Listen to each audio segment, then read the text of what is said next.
মেহমানরা যেমন বেড়াইতে এসে বেশি দিন থাকলে তাদের কোনো দাম থাকে না, তেমনি একজন প্রবাসী দেশে এসে বেশি দিন থাকতে চাইলে তাদের কোনো দাম থাকে না।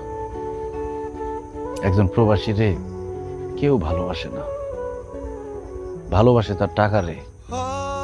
টাকা যতদিন থাকে ততদিন তার মাথায় তুলে রাখে, আর টাকা শেষ হয়ে গেলে মাথা থেকে আছাড় দিয়ে ফালাই দেয়। বাবা মা ভাই বোন শ্বশুর শাশুড়ি সবার কাছে একজন প্রবাসী শুধুই টাকার মেশিন। তারা খালি চায় এই মেশিনটা যাতে টাকা দেয়। কিন্তু একজন প্রবাসীরও যে মন আছে, মায়া আছে, আবেগ আছে, এটা কেউ বুঝতে চায় না।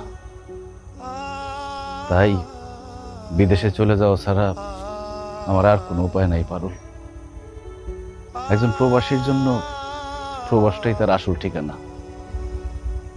আমি জানতাম আপনি দেশে থাকতে চাইলে কেউ রাজি হইব না, কিন্তু জানেন আপনি যে কয়টা দিন দেশে ছিলেন আমার মনটা অনেক বড় ছিল। আপনি চলে গেলে আমার মনটা অনেক ছোট হয়ে যাইব।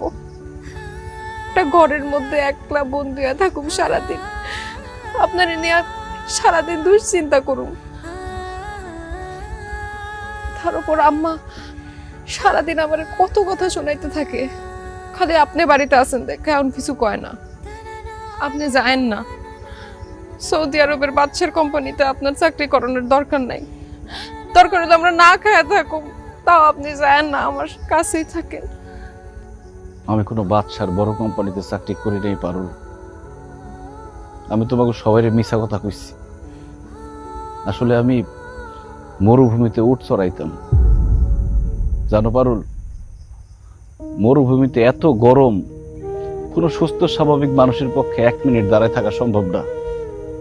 সেখানে দিনের পর দিন কত কষ্ট করে টাকা কামাইছি। পানি খাওয়ার জায়গা থাকতো না, মাঝে মধ্যে মনে হইতো জানটা বাইর হয়ে যাইব। অনেক দূরে যাইতে হইতো পানি খাইতে। বেশি দূরে চলে গেলে মাঝে মধ্যে ফিরতে ফিরতে রাত হয়ে যাইতো, বালির মধ্যে ঘুমায় থাকা লাগতো।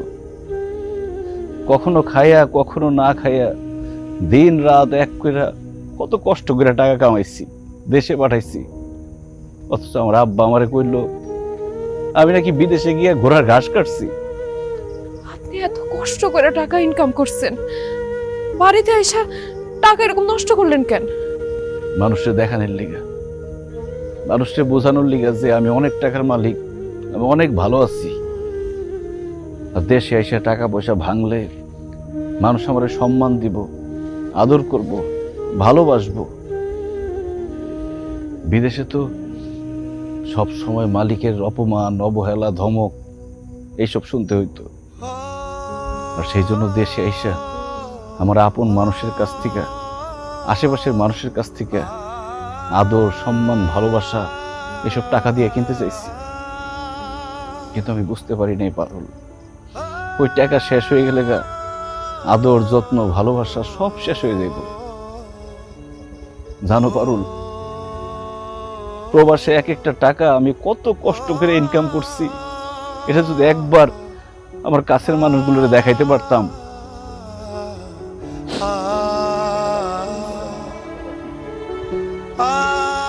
তুমি আসলে ঠিকই বলছিলা পারুল, আমার এত কষ্টের টাকা দেশে এসে এইভাবে নষ্ট করা উচিত হয় নাই।